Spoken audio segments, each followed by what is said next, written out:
Bonjour, dans cette vidéo, je vous parle de neutralité carbone et en particulier des stratégies d'entreprise qui sont axées autour de la neutralité carbone.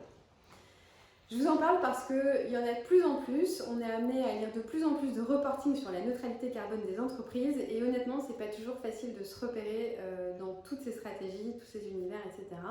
Et je vous en parle aussi parce que c'est une importance majeure dans la mesure où pour limiter le réchauffement climatique à 2 degrés à horizon 2100, il faut atteindre la neutralité carbone à l'échelle planétaire en 2050.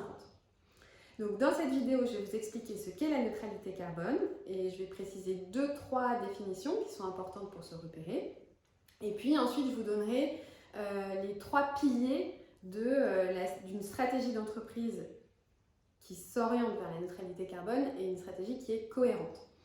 Donc le but, c'est évidemment que pour une entreprise, vous ayez en tête les critères qu'il faut respecter pour mettre en place cette stratégie.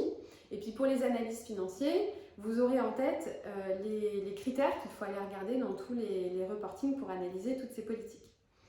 Et j'ajoute que pour faire cette vidéo, j'ai utilisé le référentiel bas carbone, enfin neutralité carbone collective de Carbone 4, qui est là et que vous pouvez très facilement consulter sur Internet. Bon on y va, c'est parti. Donc qu'est-ce que la neutralité carbone? Alors première chose, c'est qu'il faut changer de paradigme. Scientifiquement, la neutralité carbone, c'est l'équilibre entre les émissions et les absorptions de carbone à l'échelle planétaire. Donc les 2 choses importantes dans cette définition, c'est 1, la notion d'équilibre et 2, la notion d'échelle planétaire. Deuxième point que je voulais faire, une petite précision de vocabulaire. Il y a une différence fondamentale entre la réduction d'émissions et les émissions qui sont évitées. Une réduction d'émissions, ça veut dire que je réduis dans le temps les émissions que je génère via mon activité. En 2019, j'émettais dans une usine de pulls par exemple 5 tonnes de carbone. En 2020, j'en émets que 4. Là, j'ai une vraie réduction d'émissions dans le temps de 1 tonne en l'occurrence. A l'inverse, une émission qui est évitée, c'est une émission qui n'a pas été émise grâce à l'utilisation d'une nouvelle technique. Donc pour être plus clair, reprenons l'exemple de l'usine de pulls. Mon usine de pulls émet 5 tonnes de carbone par an. Je décide d'ouvrir une deuxième usine de pulls. Mais dans cette usine, je mets en place des techniques qui sont moins consommatrices d'énergie par exemple, donc j'émets moins de carbone. Donc dans ma deuxième usine de pulls, j'émets 3 tonnes de carbone et non plus 5 tonnes de carbone comme dans la première usine. On est bien d'accord qu'à la fin de l'année, quand ma deuxième usine tourne, j'émets 5 tonnes plus 3 tonnes de CO2, donc 8 tonnes de CO2. Donc je n'ai pas réduit mes émissions, j'ai simplement évité 2 tonnes de carbone grâce à une nouvelle technique. Et donc ça, c'est radicalement différent d'une réduction d'émissions. C'est en l'occurrence une augmentation. Bref. Donc maintenant, je vais vous donner les 3 axes d'une stratégie d'entreprise qui est tournée vers la neutralité carbone. La première chose à faire, c'est évidemment de réduire ses émissions. Pour réduire ses émissions, il faut d'abord les définir de manière transparente. Et quand on les définit, le mieux, c'est quand même de prendre en compte les émissions qui sont directes et les émissions indirectes. Les émissions directes, c'est les émissions qui sont liées à la production d'un produit. Donc par exemple, c'est pour produire un pull, émettre 1 tonne de CO2, je dis n'importe quoi. Ça, c'est une émission directe.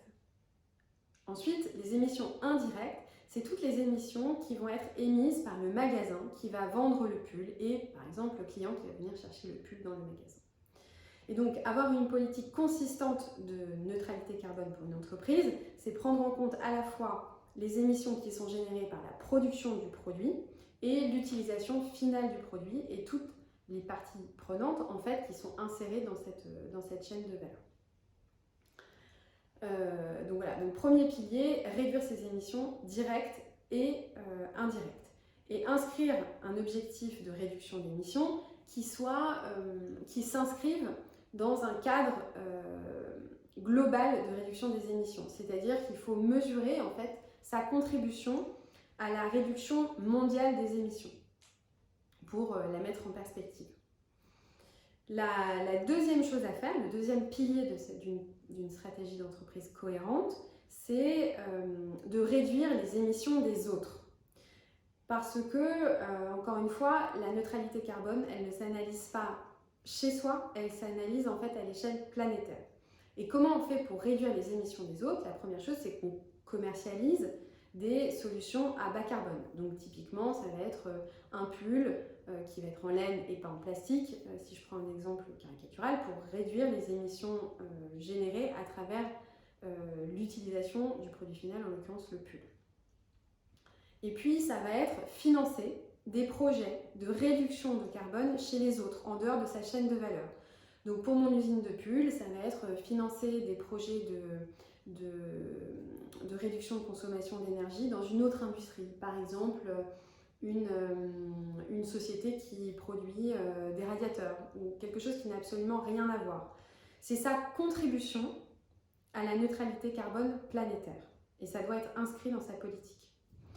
Le troisième pilier d'une stratégie d'entreprise de neutralité carbone, c'est d'augmenter les puits de carbone, c'est-à-dire de faire en sorte qu'il y ait de plus en plus d'absorption des émissions de carbone qui sont émises par nos activités. Et donc augmenter les puits de carbone, c'est en fait financer des projets qui permettent de stocker du carbone. Et donc l'exemple le plus simple, c'est évidemment d'avoir des forêts qui sont en bonne santé et qui, par conséquent, peuvent capter un maximum de CO2. Et c'est financer ces puits de carbone à la fois dans sa propre chaîne de valeur et encore une fois à l'extérieur de sa chaîne de valeur. Voilà, donc en somme, une bonne politique de neutralité carbone pour une entreprise, c'est une politique qui permet de réduire les émissions de l'entreprise, une politique qui permet de réduire les émissions de carbone des autres et une politique qui permet d'accroître l'absorption de carbone grâce à des puits de carbone.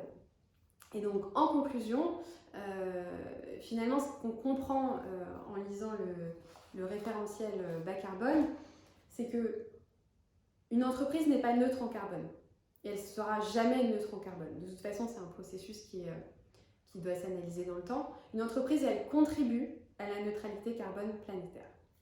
Voilà, j'espère que cette vidéo vous aura aidé à mieux comprendre ce qu'est la neutralité carbone. Et si vous avez des commentaires ou des questions, je suis ravie d'en discuter avec vous. À bientôt!